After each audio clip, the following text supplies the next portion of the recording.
All right, second vlog from Los Angeles. And the focus that I want to talk about is sisterhood. Good old sisterhood. I often hear people refer to, and this is both genders, this is men and women, speak to the challenges of sisterhood. And it starts very early. It starts with comments like, oh, well, you know how girls are.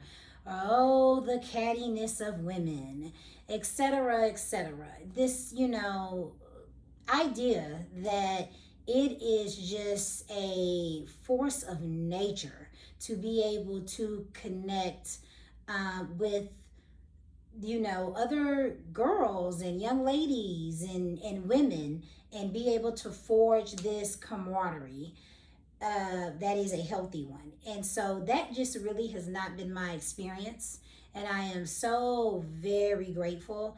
I realized real early in life that God blessed me in abundance when it came to my sister village, my circles. And when I say has blessed me, I'm talking about from little girl, kindergarten, pre kindergarten, all the way to where I am now in life.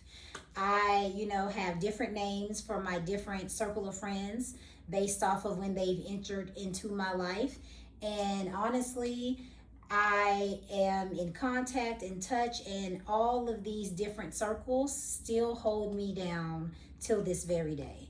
And so I have always just been kind of put off actually by this false narrative. I think that it is just so hard for women to come together because I actually think that women do it better and they do it better together.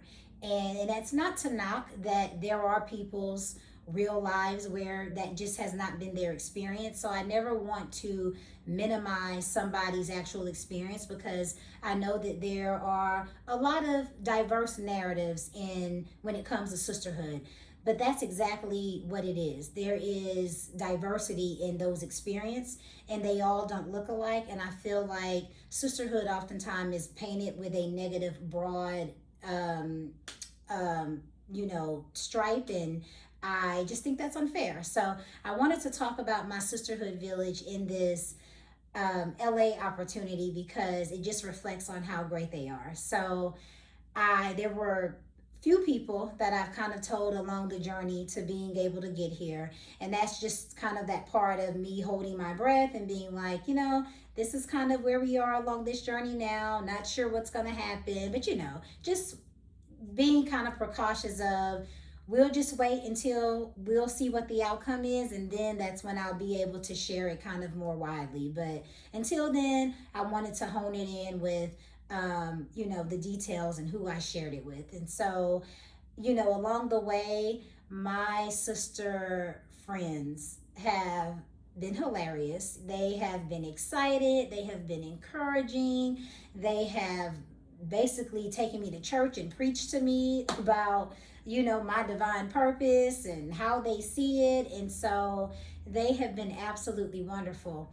However, yesterday, when I found out that things had to take the pivot that it took, I text them and said, hey, it looks like, the taping is going to be halted, for now due to one of the guests just not being able to,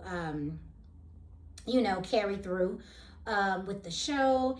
And so I just got a range of emotion. I had the sister friend that was very calm and, was kind of in that space of what do you need, how do you feel, and however you feel is okay. So I had that sister friend. I had another sister friend that, kind of took on the more angry, like, you went through a lot trying to navigate your life to be able to fly into LA, and they better have another show for you. And, what is going on? I had another friend that was the motivational speaker and was kind of like, this is what I think this means when we think about, all of the steps, and this is how you can still turn this opportunity into something, that still pans out and works well for you and sets you up. And so literally every emotion that I was feeling, every thought that I had a sister friend that reflected that. And I, went to sleep exhausted but smiling, because that to me is what makes my village and just sisterhood so dope. That I had a corner to go for all of the emotions that I was feeling. And in every corner, there was a sister standing in it that said, I get it, girl. And it's okay for you to be disappointed. It's okay for you to be frustrated. It's okay for you to then be grateful and say, okay, this is, how we're going to move forward. And I was just so appreciative of it. So I wanted to make sure today, in this moment, that I was just able to shout out dope sisterhood villages, and to be encouraging that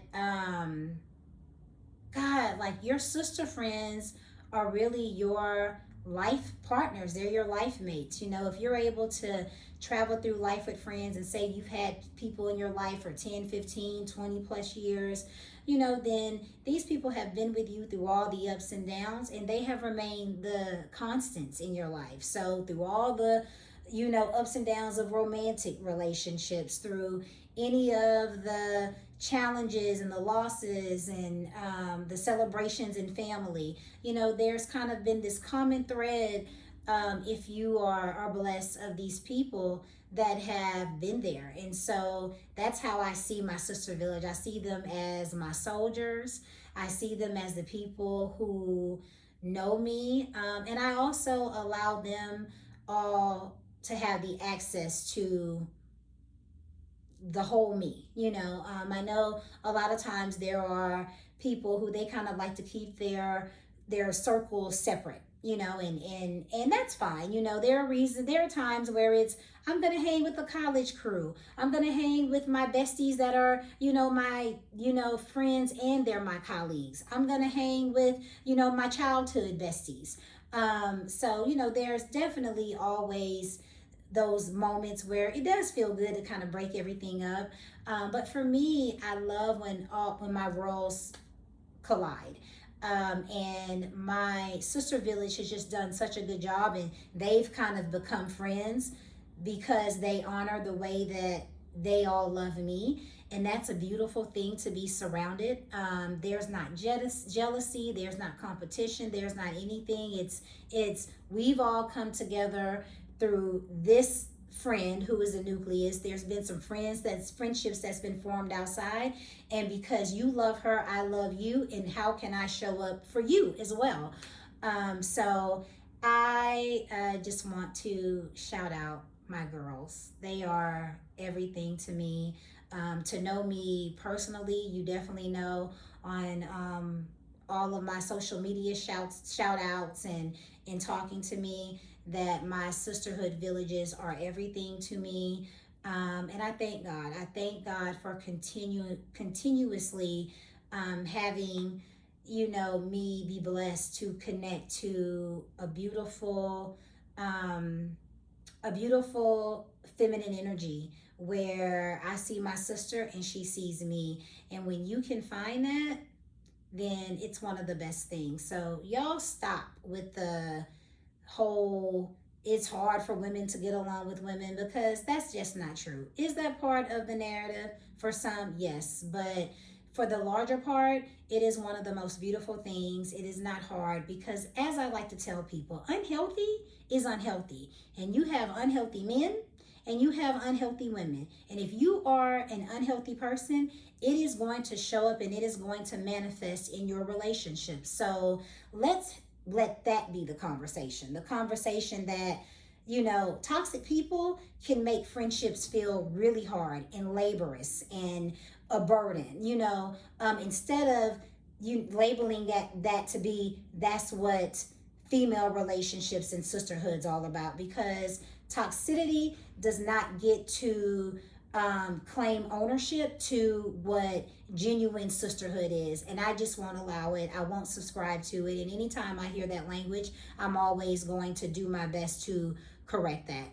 And I just encourage you all to just be really, really careful of how you shape the language behind those relationships as you are talking to your children, as you were talking about your own relationship. And let's really try to let unhealthy be unhealthy. Let's let great brotherhood be great brotherhood. Let's let great sisterhood be great sisterhood. And let's try to do our best to keep those separate. But again, thank you, my sister friends, for holding me down as y'all always do.